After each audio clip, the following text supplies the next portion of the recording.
আজি হতে শতবর্ষ পরে কে তুমি পড়িছ বসি আমার কবিতাখানি কৌতূহলে।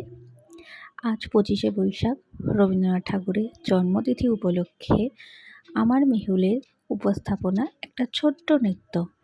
আশা করি সেটা তোমাদের অবশ্যই ভালো লাগবে। একটা ছোট্ট প্রচেষ্টা, ও একদমই নাচ শেখে না, বাট তাও একটা ছোট্ট প্রচেষ্টা করেছে কবিগুরুকে প্রণাম জানানোর জন্য। তো চলো সেটাই একটুখানি তোমাদের সাথে শেয়ার করি।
তোমাদের যদি মেহুলের নাচ ভালো লেগে থাকে তো প্লিজ একটা লাইক আর কমেন্ট করো। টাটা।